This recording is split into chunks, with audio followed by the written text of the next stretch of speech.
Over the past couple years, I've been pursuing a career in adventure filmmaking, primarily with backpacking and long distance hiking, and having a setup where I can be on the move, follow stories that I find interesting, and being able to have a workspace without being tied down to a specific location is really important for me to take the next step and follow stories that I find interesting.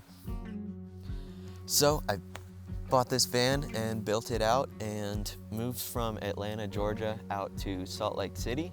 During this build, I tried to figure out the battery setup that would suit my needs best. I looked at a bunch of options, some that were all-in-one, some that were you buy all the individual parts, you buy the batteries. But I knew I wanted something very convenient, and I don't have solar set up right now, so I needed a way to be able to charge up quickly and efficiently, and Jackery reached out to me and offered me one of their power banks, and so I thought I would show you how I have that set up in the van and how I make use of it. So I've got quite a few things in here that I wanted to be able to power without having to unplug and plug a bunch of things in.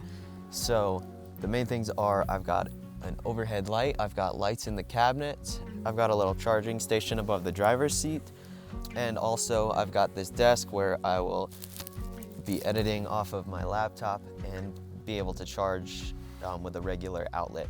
So here's the battery bank. This is their Explorer 240. It's a 16.8 amp hour battery, 14.4 volts, and 240 watt hours. So if you understand that, that's the specs. So it's got this car cigarette lighter, the 12 volt, which I power everything in the car by. It has this wall outlet, which goes up to 110 volts. It's got these two USBs, and then the spot to charge this battery by either the carport, the wall adapter, or you can buy like a solar panel adapter, which eventually I would if I put stuff on the roof. And then it also has this little display which tells you which battery you have left. It tells you how quickly it's charging in watts, and then how many watts it's outputting. So with the screen on, it's doing 1 watt. And then the percentage, 87% left. So if we drop down under the cabinet, you can see my fuse box. From there, the positive side of the battery and the negative side.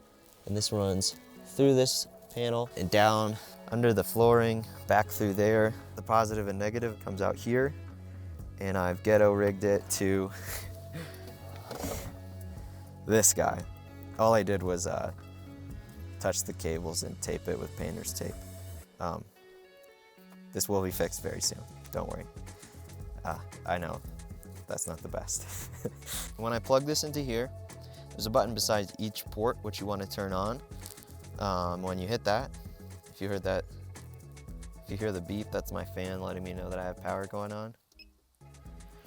It's ready to go. Everything in my van is ready to be powered. Up here in my very messy storage, I've got lights up here.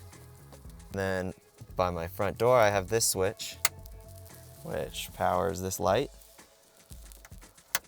And then up on the roof, I have a Max Air fan. So with those three things on right now, you can see that it's pulling 13 watts. So for a 240 watt hour battery, if I left both lights on and the fan running on low, I could leave them going for 18 hours, 18 and a half hours. So that's pretty decent, I think. I could see myself wanting to upgrade to the larger setup in case if I went out to like National Forest land and wanted to be out for more than 2-3 days. So to charge it, they include 2 different cables. The car one, it's just a wire with the two sides, the car and to charge it by the wall, you have to have this adapter to bring it down from like 120 or 240 or whatever walls are, and bring it down into 12 volt. Plug that in there. A little light will turn on and it will tell you how quickly it's charging.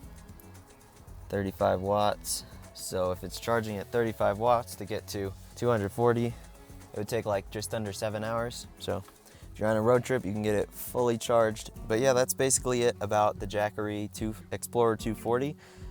This is a sponsored episode, but I actually really like the convenience and ease of use of this. Setting up the whole like power system in the back was kind of a lot to figure out, and there was so many parts to try and order that getting an all-in-one like this made it so simple. and also being able to bring it inside a restaurant or coffee shop and charge it while I'm hanging out is a benefit that I didn't really think about beforehand, but without having solar panels, it's super nice. I want to say thank you to Jackery for sending me this battery and making the van build a little bit easier, and also for sponsoring this episode. If any of you guys are interested in picking up the 240, or they have a 160, I believe, and then also they have a 440, a much larger battery bank. If you're interested in those, I'll put a link down below. And if you got any questions about it, leave them down below and I'll do my best to answer them. Thanks for watching.